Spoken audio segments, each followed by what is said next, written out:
Ti arapaap tayo, ti probinsya ti Cagayan, kita adijay amin, Cagayan na 2025. Nungwin kit mabalin, Cagayan nga pwede tayo ipapanlakil. Cagayan nga nakapinpintas kapag kinan ti anak tayo. Pagdakilan ito ti anak tayo. Cagayan nga adda progreso na, adda disiplina na. Cagayan nga konektado ti entero mundo. Cagayan nga adda leaders na nga mga ayat kinyana. Dito yung apo ti arapaap ti tinumutibiyang para ti probinsya tayo Cagayan. Dito yung may ti inrugrugi tayo. Hindi nagbalin tayo nga ama ti probinsya tayo. That is why from the very start we have a plan. From the very start we have a vision. From the very start we wanted that we have a Bible to follow as we go along in not only developing our province but also making our people part of that development. Iso dito yung apo ti aramidin tayo, ginganat at takit, sapay lokuma. We will all be dreaming the same dream, doing and coming up with efforts to make realities out of these dreams together as a people. And naidumduma apo ti probinsya tayo tata. Naidumduma kunak ta si tayo ti kaasidigan, kadag ito'y nagdadakilan nga ekonomiya, handlying ito'y Asia but entero mundo. To kayat tayo ti humabol, to kayat tayo agbalin kasla kadakwada, it is very possible in the next 10 to 20 years. Kaya ti panagkita ka po, dahito'y pandemya nga adda kada tayo tata, it even offered us the opportunity to make innovations, to make new directions and new activities for our people, with us together, and it is helping us out now, makipag-reconnect. So dito apo ti makikita nga kasla niya bagapon silver lining out of the pandemic that we have now.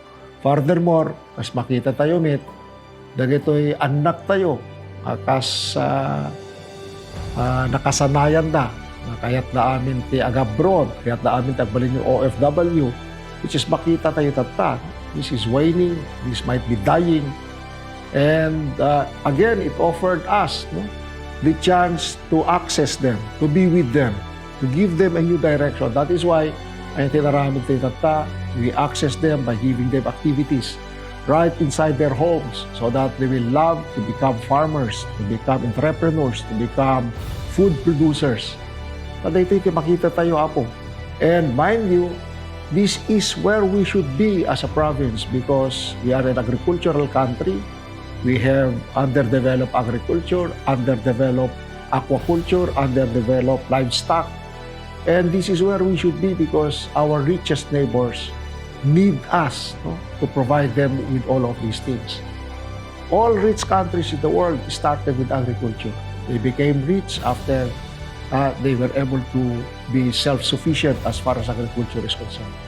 So nga dito makita tayo tatakit the opportunity is here now with us. Itsapay no kumatahan tayo maawanan ti pag-asa. Let us not lose hope because here is a chance for all of us to be together. And I think pandemic, this COVID-19 provided us a chance to stay together, work together, protect each other, love each other, and of course, dream together. And of course, coming up with doing things to make these dreams a reality for all of us. Not just for us, but more so for our children and our children's children.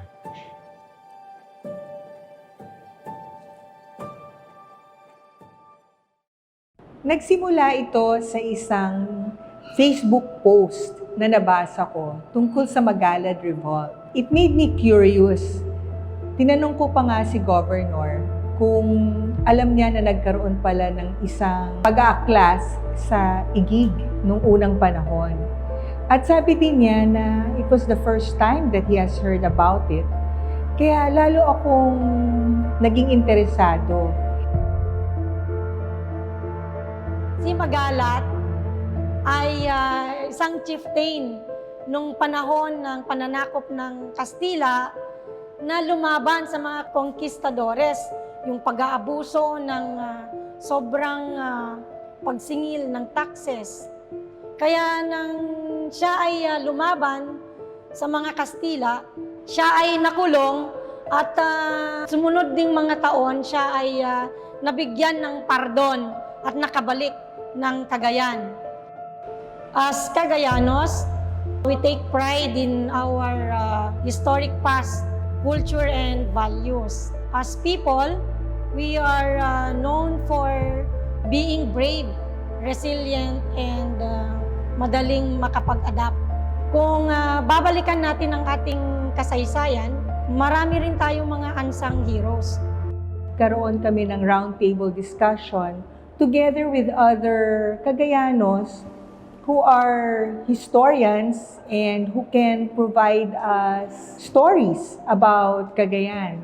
Kaya nagkaroon kami ng isang pagpupulong. We had a meeting with like-minded people at nag-umpisa doon na napakarami palang mga kwento. Napakahalaga pala yung papel na ginagampanan ng ating probinsya at ng mga Cagayano sa kasaysayan ng Pilipinas.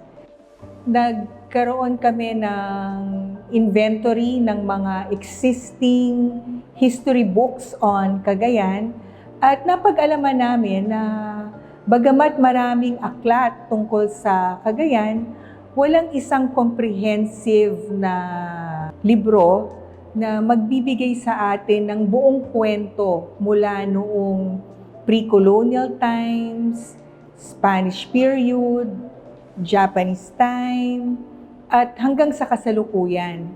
Pinropose namin kay Governor na siguro maganda na magkaroon tayo ng isang aklat na magiging interesting para sa ating mga kabataan, sa ating mga guro, at maging sa mga ordinaryong mamamayan. Isang libro na kapag binuksan mo at inumpisahan mong basahin, hindi mo na ibababa hanggat hindi mo natatapos. Sa tingin ko kasi, mahalaga para sa ating mga kabataan na malaman ang kwento ng Cagayan. Dahil dito, mas lalo silang magiging proud at mas lalo nilang maipagmamalaki ang ating lalawigan at ang ating mga achievements bilang isang Cagayano, bilang isang probinsya sa buong Pilipinas at sa buong mundo. We're very excited na magkaroon ng isang Cagayan history book. Ito siguro yung ating magiging simpleng regalo para sa bawat isang Cagayano. It's timely and truly important that the initiative to put together a historical reference for the province of Cagayan be supported by the Cagayanos. This exercise will be helpful in educating and informing the community of its colorful past. Local history can guide and provide the groundwork in planning the future of the province for its people.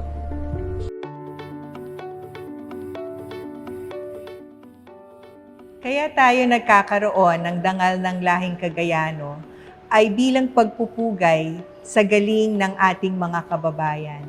Maaaring sa larangan ito ng agrikultura, paglilingkod, batas, ekonomiya, agham, edukasyon, o iba pang mga larangan kung saan pinapakita na ang Cagayano ay dapat tularan, na ang Cagayano ay dapat tingalain. Gusto natin na ang ating mga kabataan ay magkaroon ng inspirasyon para tulad ng ating mga dangal ng lahing Cagayano, sila man ay magiging magagaling din. I was once a judge in the search for the outstanding Cagayanos, and I was honored and very happy to be a judge. It was very heartwarming because we discover that there are many Cagayanos who excel in their respective fields. Kaya lang hindi natin alam. And that's the beauty of this award. It tries to bring out the best among us Cagayanos. And we hope that by their example, the future generation of Cagayanos, and even those who are contemporary Cagayanos, will also dream and work hard to achieve what they have achieved.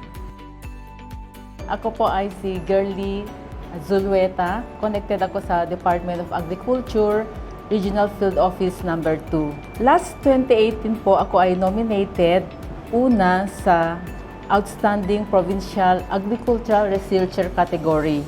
And yun na po, sumunod na po yung aking pagka-nominate as Dangal ng Lahing Cagayano for Science and Agriculture.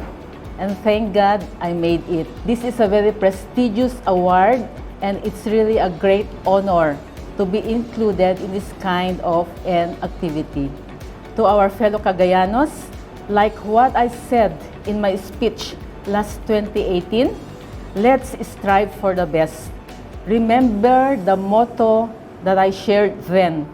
Good, better, best, never let it rest until your good is better and your better best. Mabuhay po tayong lahat ng mga Cagayano. Ay ako si Leo Marci Aday, Barangay Anagwan, Barangay Captain. Sa 2018 nanalo ako sa Agawad Saka sa 2 pesos po, 2017 at 2018. Ay, oo, gusto ko na yung ginagawa ko, gusto kong tularan nila para kuha din. Hindi lang kung manalo sila, ganito, hindi lang dahil sila naman yung makikinabang po. I am Pedro Reyes Abraham Jr., born and raised in Aggai Nac Cagayan, and I cannot thank Governor Manuel Mamba and the provincial government enough for the Gintong Medalya, Dangal ng Lahing Cagayan, which I received in June of 2018. This award is very dear to me. For me, it has become an affirmation of my life's work in the University of the Philippines as an academe focusing on arts and culture, and in my own initiative, the pioneering work of Contra the P, which is really fundamentally heritage-mindedness, rooted inevitably from my own experiences as a Cagayano in Together and elsewhere in Cagayan, in my desire for the entire nation to know of our contribution to the national culture, and with that contribution, know it should be made known as well to the world. I'm Raymond Arag. I'm one of the recipients of the award last year, Dangal ng Lahing Cagayano, and I am very honored and I'm very thankful for that award that was given me. Since that award, my work as reform advocate for the criminal justice system and penal system had been recognized not only in Cagayan but also throughout the Philippines. I know it will reach more people. It will highlight the work of many more outstanding Cagayanos, and it will pave the way for young people, young Cagayanos, not only in Cagayan but also all over the world, to really do inspiring actions. We need people who could inspire us, people whom we could emulate, who we could idolize. And this is very important, especially for the young Cagayanos like us, because we became better because we have exemplars that led us, that inspired us. That is why we have to have our own heroes, our own idols, our own Cagayanos whom we could emulate and imitate. When I was elected in 2016 as the governor of the province, ang una natin ginawa sa ating probinsya is to organize our people. So we organize a Purok organization of Cagayanos. Every Purok, 5,740 Puroks all in the province, we organize them. Basically because we want to capacitate them. We also want to empower them to be part of governance and to be part of decision making. And furthermore, as we all know, probinsya natin is one of the most prone areas to disaster, especially on typhoons and floods. And alam din naman natin na tayo yung depositohan ng lahat ng tubig of the entire valley, the entire region, to include Kalinga, Apayao, even Ifugao. That is why from the very start we prepared for this. And we were right from the very start. No? We had two super typhoons in the first 2 years of my stay as governor, in 2016 and 2018. The provincial government of Cagayan has since focused itself on disaster preparedness and management and combating the effect of climate change. When the governor took seat as father of the province, he stressed the importance of disaster preparedness and response by mobilizing different departments of the capital and other government agencies. Effective coordination among these agencies mitigated the effect of the disaster. As such, chairman of the Provincial Disaster Risk Reduction Management Council, the governor convened the team for pre-disaster risk assessment meeting before typhoon struck us. It is best to prepare with the partnership of other agencies like the Cagayan Provincial Police Office, the 17IB, Pag-asa, Office of the Civil Defense, other agencies, department, and members of the media.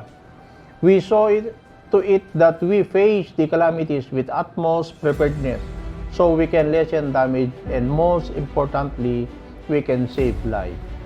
Before the onset of the calamities, we begin pre-positioning relief goods in strategic areas of Cagayan through the Provincial Social Welfare and Development Office and the Provincial Disaster Risk Reduction Management Office.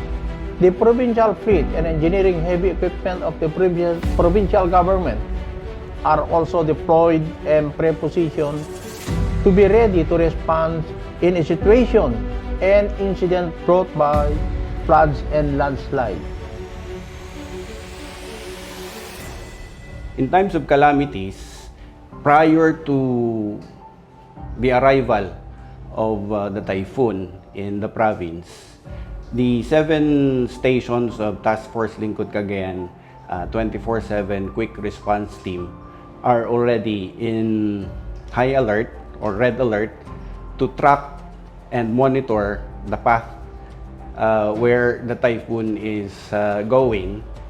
And all of these 7 stations which are strategically located in different areas of the province, the assessment in the ground. They will coordinate with the barangay officials and the purok formations. In the Bayanihan system, we have introduced the Adopt a Neighbor concept where rich families will adopt those marginalized sectors in their communities. So by capacitating these organizations in the community, it would be easier for the barangay to mitigate in the effects of any typhoon or any incidents that will happen in their area. We have continuously coordinated with the barangay government, and also we have helped in capacitating them, training our communities on how to respond in times of disasters. We conducted 2 climate change summits and a flood summit.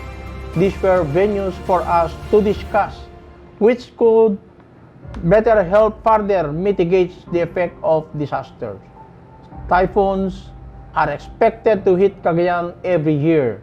Disaster, as this could become a perennial problem already in the province.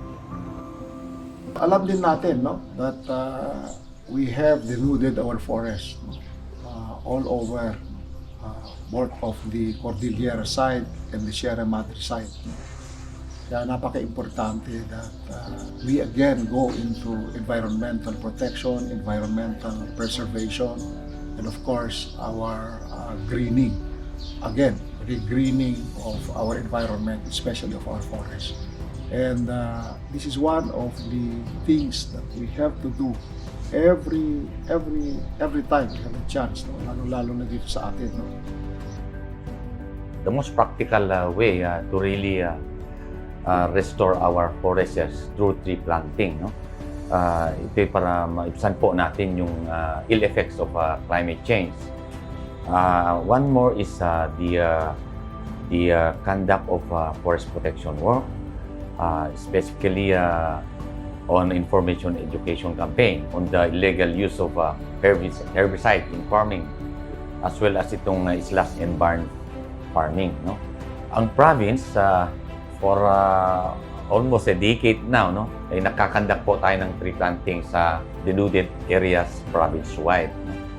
And then this is funded by the provincial government with the help, of course, of various government agencies, specifically our partner, the Department of Environment and Natural Resources.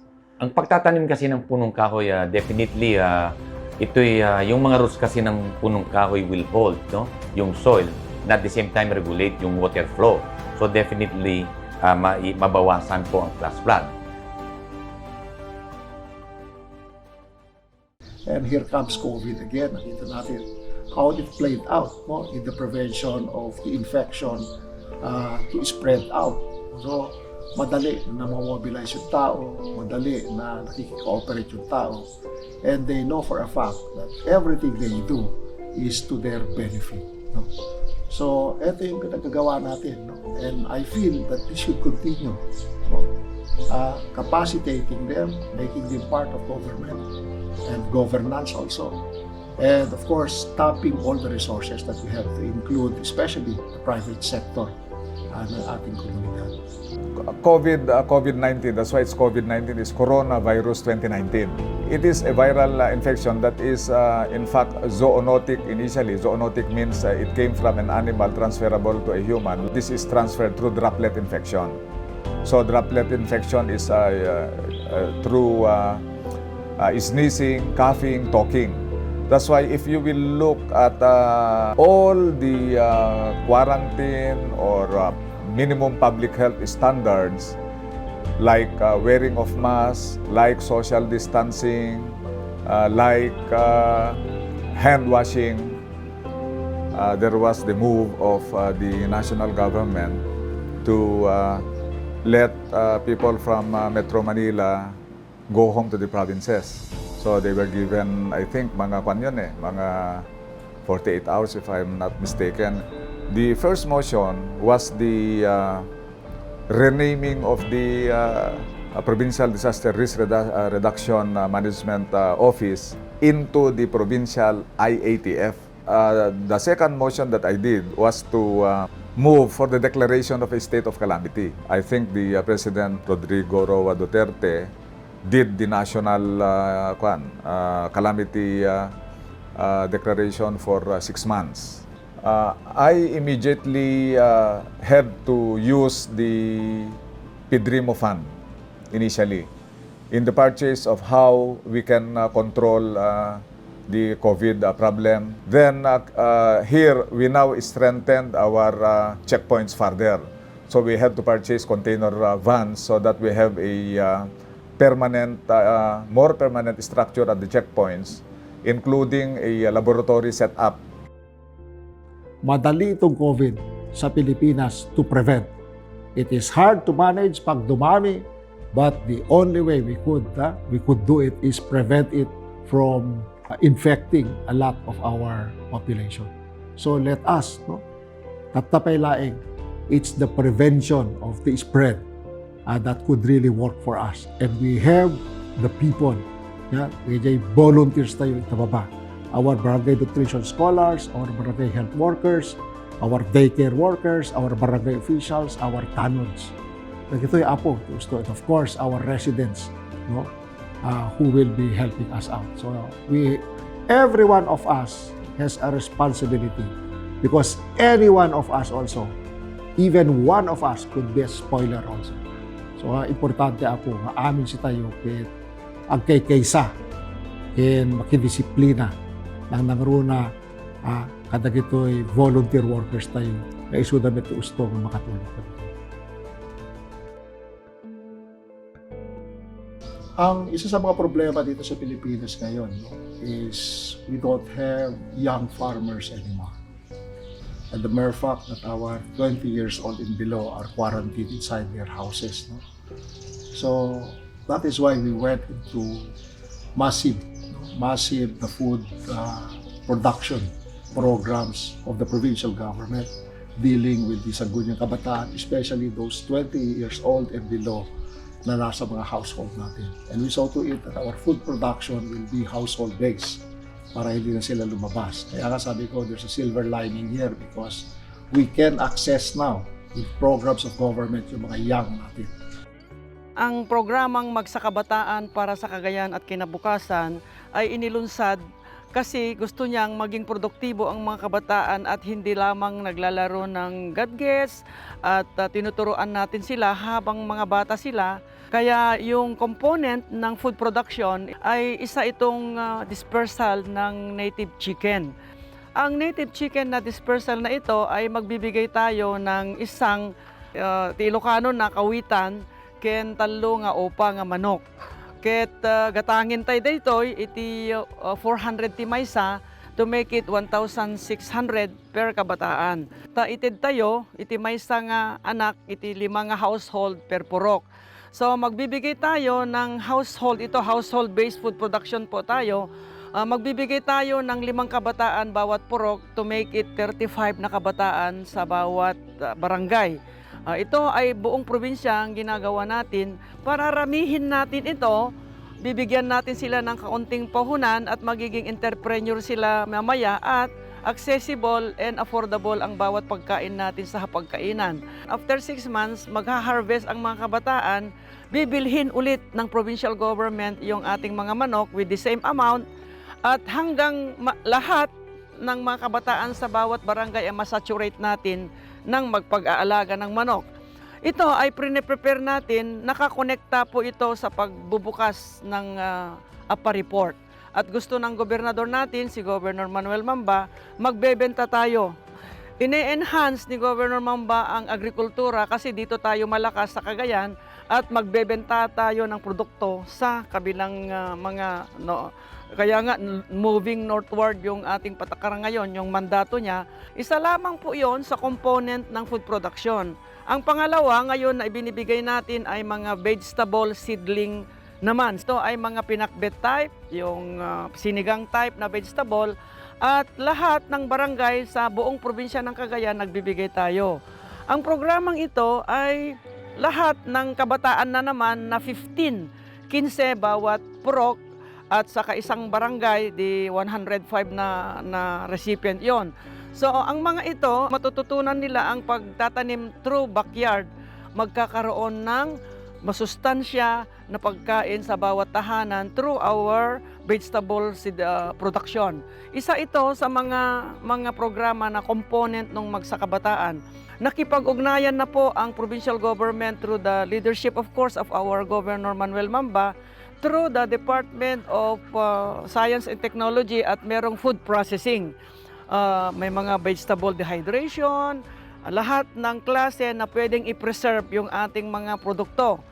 Pag surplus na ang produksyon natin, pwede na rin tayong magbenta sa ibang mga country. So, lahat po ay ginagawa ng ating gobernador para maikasakawatuparan natin ang mag-produce mula sa ating pinakamayaman sa agrikultura ng probinsya ng Cagayan. Ngayong Aggao Nac Cagayan, nag-launch din tayo ng coffee table book. This is to introduce what Cagayan is and who the Cagayanos are to the rest of the world. To promote kung ano tayo, kung sino tayo, kung ano na yung nandito sa atin. Cagayan is envisioned to be an agro-industrial tourism hub. In the Caganda 2025 or Cagayan Development Agenda 2025 of our governor, he sees to it that self-reliance and economic boost and also community empowerment are the main principles of his development in the province. So in tourism, we are guided by the principle of sustainable tourism, wherein we take into focus the values or the importance of the environment, the social-cultural benefits of tourism, and also of course, the economic benefits that it could give to our communities. So in the Kaganda 2025 of the Governor, he has planned 5 sites, tourism sites, in different areas province-wide. So we have the Calao Eco Niche Conservation Park, of course in Peña Blanca.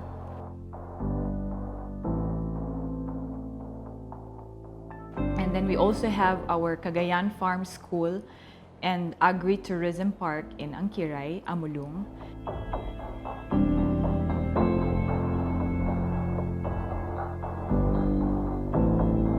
We also have our Nasiping Reforestation and Ecotourism Park in Gataran.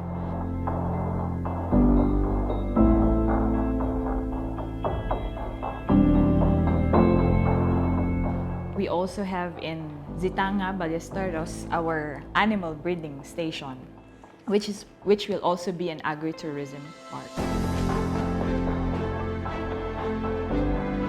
We also have the museum, wherein we are giving importance to our history and our culture as Cagayanos.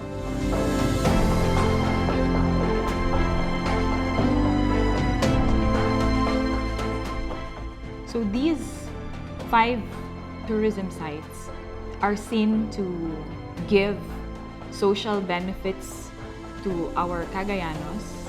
So as you can see, we have varied attractions that we can offer here in the province because of our varied resources also, because of its physical characteristics. So meron tayong beach, meron tayong longest coastline, meron din tayong forest, and we have also caves, falls, and a lot more. So if you look at the Kaganda 2025 plan of the Governor on tourism with the 5 sites, it's focused also on farm tourism and on agriculture because it is also in support to the programs of the government on food security. And aside from that, it is also a support to our small and medium enterprises within those sites. And we are featuring it in a tourism coffee table book, which will be available for all so that we can invite more tourists to Cagayan and we can also entice our overseas Filipino workers abroad or those who are living abroad to come back to Cagayan and see the beauty of Cagayan and the Cagayanos. The reopening of Port of Apari will also reopen a lot of opportunities in tourism for Cagayan because there will be easier access to the province from countries abroad and also from our islands in the Philippines. And there will also be an opportunity for import and export of our products, which is also a support industry of tourism.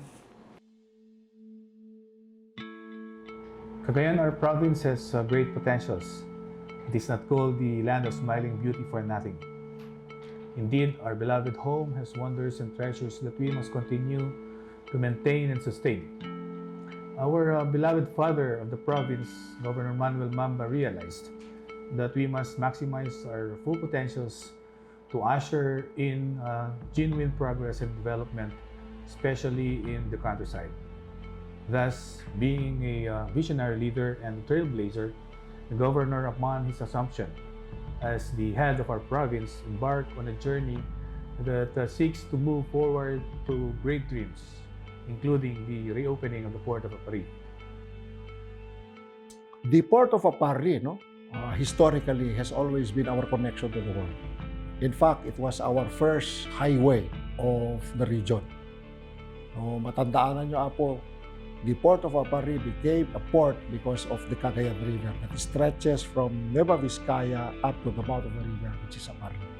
So makita nyo po dito, our Christianization, our galleon trade, our international trading with our neighbors, especially China, Taiwan, no, all started with the port of Apari. Iso nga dito apo natay laeng as kapabayaan natin. Pinatay ng mga nauna sa atin. Ito pa yung binubuhay natin. And we became a premier province because of the Cagayan River and the port of Apari. If you remember, 30 years ago, we were the richest. Tayo ang kinaiinggitan. Tayo yung pinakamayaman. Tayo yung dinadayo ng mga tiga Isabela, tiga Biskaya. Kilala lahat nila ang Tugigraw, lalong-lalo ng Apari. Let us create markets. Let us create and recreate. Kung naklatan na po, tayo isubli tayo lahat yung connection tayo. Kada ito'y connected in the past sa atin. Iso dito'y apo tayo makita-kata na numasapol, kaluktan tayo ti port of Apari because that is the only major port that we could have. So dito'y apo nagadu tayo maala tayo out of dredging our river, opening our port, reconnecting ourselves. And this is not just for the future. This is not just for ourselves, but more so for our children and our children's children. So the port of Apari is very vital for us and the whole region and even the entire Northern Luzon. The reopening of the port of Apari will definitely spur economic growth in the province.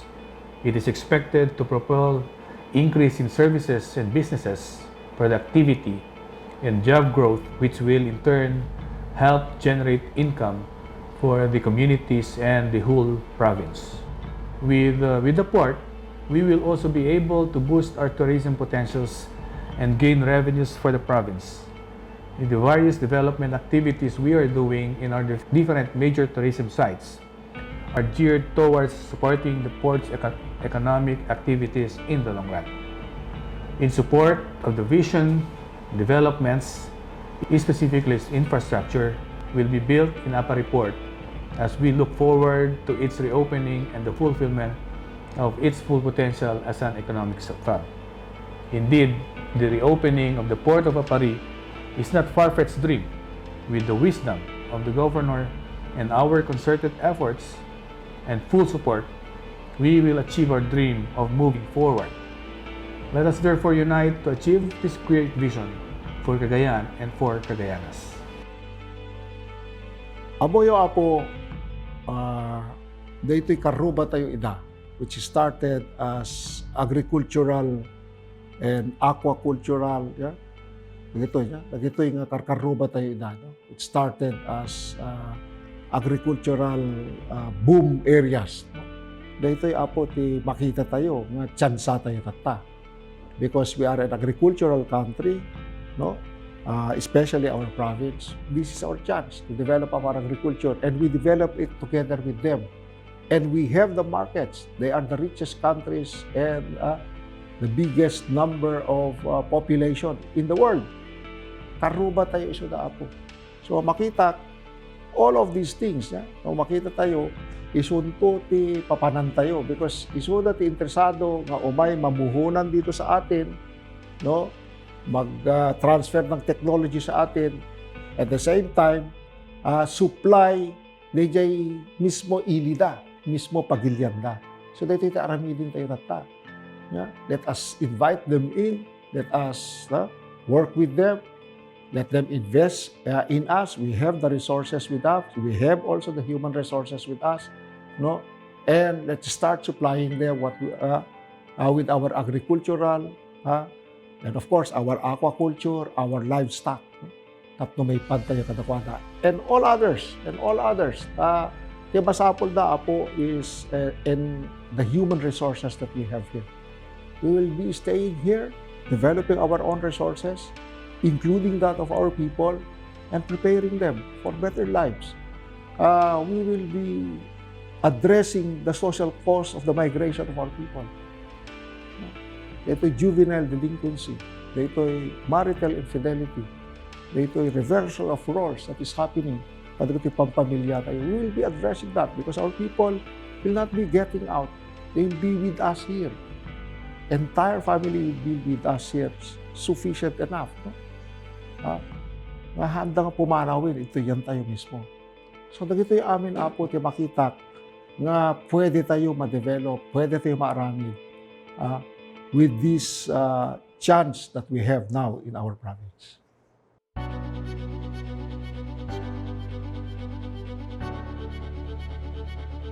Every year, our province celebrates the Aggao Nac Cagayan. June 29, 2020 is the 437th anniversary of the founding of the civil government of the province of Cagayan. It is a celebration of our past, a reflection of our present, and a rekindling of our aspirations for the future.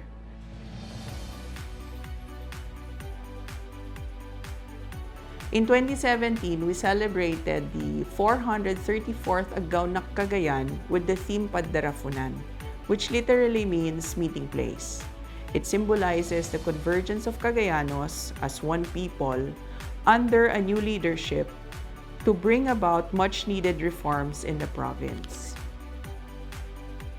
In 2018, our 435th Aggao Nac Cagayan celebration carried the theme Cagayan Looking Northward, precisely to set the direction for development, seeing the potential of the Upper Port as a major economic gateway for Cagayan's progress.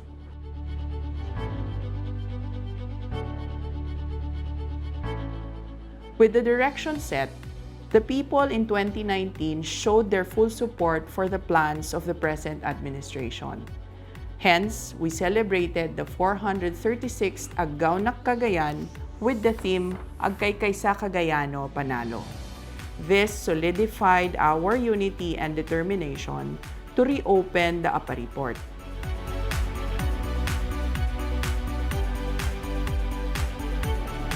With this year's Aggao Nac Cagayan celebration, together we work towards making this dream come true. We celebrate our unity with the theme Cagayan, Mappa Sigiran. Despite the challenges we face under the new normal, we should not falter in our efforts to achieve our potential as the emerging tiger economy of Asia. Ore kasanot terigat, kahit gaano po kahirap ang sitwasyon natin ngayon, we have to celebrate our traditions. We have to celebrate our existence as a province. Importante dito apo. We could never be successful in the future if we forget about the past. This is the reason, iti rason apo, we celebrate all of these things. Iti tradition tayo, iti kultura tayo. Tapno mapalpalagipan tayo, kadagijay naggapgapwanan tayo, mapalpalagipan tayo kadagijay mistakes, our mistakes in the past and our victories in the past. So dito rason apo we will always celebrate the Aggao Nac Cagayan. It is part of our culture, it is part of our tradition, it is part of our lives. Kaya ito'y mararabit tayo ito mundo apo. Siguro dito'y probinsya tayo laing. Ito'y usto nga adda makita tayo na kung kunadan na silver lining, pag-asa, no?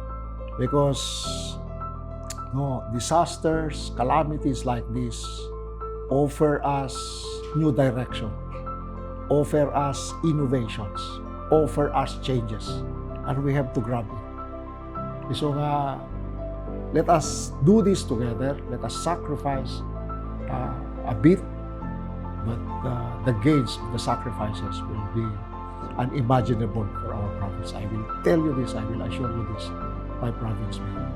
Dito'y apo ti Tsansa, ti Cagayan, Tsansa ti Northern Luzon, but most especially the Cagayanos.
Happy 437 Aggao Nac Cagayan! Mabuhay! Happy 437th Aggao Nac Cagayan. Ito po ang inyong lingkod na si Vice Governor Boy Vargas kasama ng mga honorable na miyembro ng Sangguniang Panalawigan ang aming mainit na pagpati sa ating selebrasyon. Sa atin po lahat, maligaya at punong-puno ng pag-asa na 437th founding anniversary ng ating probinsya. Maraming salamat po sa inyo.